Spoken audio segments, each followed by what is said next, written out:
Hi friends, వీరాస్ intraday తెలుగుకి స్వాగతం. So మనము నిన్న ఏం చెప్పుకున్నామంటే ఫ్రైడే ఏం చెప్పుకున్నామంటే మీరు గ్యాప్ డౌన్ అయితే కొంచెం వెయిట్ చేయండి అని చెప్పాను. గ్యాప్ డౌన్ అయింది. వెయిట్ చేసిన తర్వాత లోయర్ లోస్ ఆర్ పైన రెసిస్టెన్స్ తగిలిచ్చినా కానీ లోయర్ లోస్ ఎక్కడైనా చేసిన తర్వాత మనం ఏం చేద్దాం అనుకున్నామంటే షార్ట్ సైడ్ ఎంటర్ కావాలని చెప్పాను. సో ఇప్పుడు మీరు చూసారంటే లోయర్లో ఎక్కడ చేసిందంటే బ్యాంక్ నిఫ్టీకి అయితే ఇక్కడ చూడండి, ఫస్ట్ పై నుంచి ఇట్లా కిందికి వచ్చింది. ఇక్కడ ఒక గ్రీన్ క్యాండిల్ ఫామ్ అయ్యి మళ్ళీ దాన్ని బ్రేక్ చేసింది. మనకి ఇక్కడ బ్రేక్ చేసినప్పుడు ఇక్కడ ఎంట్రీ తీసుకొని ఉంటే మీకు దగ్గరగా 250 వరకు వెళ్ళింది. సో ఎక్కడైనా ట్రైలింగ్ స్టాప్ లాస్ పెట్టుకున్నా కానీ లేకుంటే అట్లే పొజిషన్ హోల్డ్ చేసినా కానీ మీరు ఇప్పటికి ప్రాఫిట్లోనే ఉంటారు, బ్రేక్ ఈవెన్లోనే ఉంటారు. అదే మనం ఇదే సేమ్ థింగ్ మనం బ్యాంక్ నిఫ్టీలో చూసామంటే మనకి మంచి ప్రాఫిట్స్ కూడా వచ్చి ఉండే ఛాన్సెస్ ఎక్కువ ఉన్నాయి. ఎందుకంటే ఇక్కడ చూసారంటే ఇక్కడ అయిపోయిన తర్వాత మనకి ఇక్కడ బ్రేక్ ఇచ్చింది. బ్రేక్ ఇచ్చిన తర్వాత ఇంకా కంటిన్యూస్గా ఫాలో అవుతూనే వచ్చింది. సో నిఫ్టీలో అయితే ప్రాఫిట్స్ వచ్చి ఉండొచ్చు, బ్యాంక్ నిఫ్టీలో అయితే బ్రేక్ ఈవెన్ కానీ ప్రాఫిట్స్ కానీ బుక్ చేసుకొని ఉండొచ్చు ఇంకా పొజిషన్లో ఉన్నా కానీ. ఇప్పుడు రేపటి అనాలిసిస్ ఎట్లా ఉండబోతుంది అంటే ఫస్ట్ బ్యాంక్ నిఫ్టీ చూద్దాం మనం. సో రేపు మనకి ఫ్లాట్గా ఓపెన్ అయ్యింది, ఫ్లాట్గా ఓపెన్ అయ్యి కిందికి వెళ్ళింది అంటే వన్స్ 38,200 బ్రేక్ అయిన వెంటనే మనకి ఈజీగా 38,000 వరకు అయితే వెళ్ళే ఛాన్సెస్ ఉన్నాయి ఫ్లాట్గా ఓపెన్ అయితే.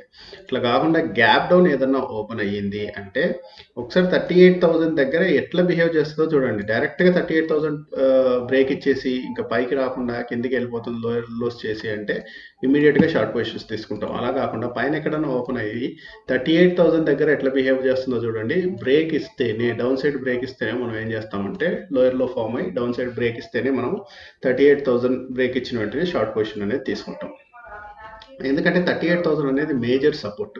ఇక్కడ నుంచి ఖచ్చితంగా యూటర్న్ అనేది తీసుకోవాలి. తీసుకోలేదు అంటే బాగా నెగిటివ్ సినారియోలో ఉన్నట్టు మార్కెట్. అలా కాకుండా మనకి ఫ్లాట్గా ఓపెన్ అయ్యి పైకి వెళ్ళింది అనుకోండి. సో ఎప్పుడైతే 38,500 పైన హయ్యర్ హై చేస్తుందో అప్పుడే నేను లాంగ్ పొజిషన్స్ అనేవి చూస్తాను.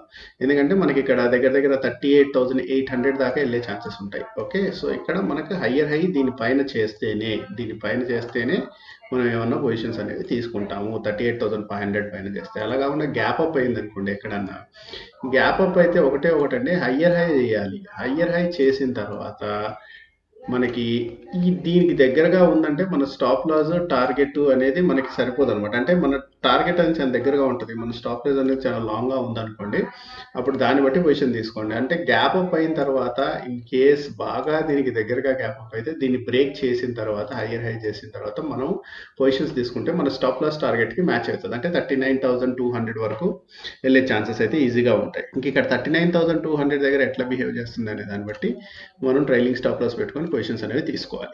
ఇదే మనం నిఫ్టీ కిందకి వెళ్ళి చూసామంటే నిఫ్టీ డైరెక్ట్గా మీకు రేపు ఫ్లాట్గా ఓపెన్ అయ్యి ఎప్పుడైతే ఈ రోజు చేసిన లోని బ్రేక్ ఇస్తుందో వెంటనే షార్ట్ పొజిషన్స్ తీసుకోండి. ఎందుకంటే 17,400 వరకు ఈజీగా వెళ్ళే ఛాన్సెస్ ఉంటాయి. సో 70 పాయింట్స్ 80 పాయింట్స్ మనం క్యాప్చర్ చేయొచ్చు నిఫ్టీలో.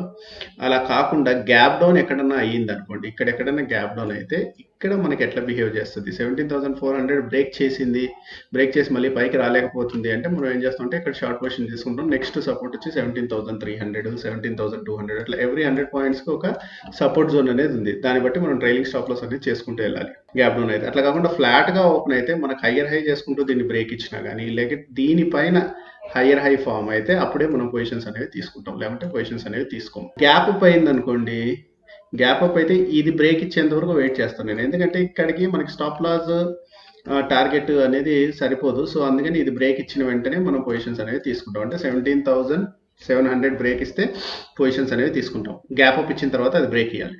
సో అదే ఫ్రెండ్స్ ఇవాళ అనాలిసిస్. మళ్ళీ రేపటి అనాలిసిస్తో మళ్ళీ మేము ముందుంటాను. అంతవరకు సెలవు, బాయ్.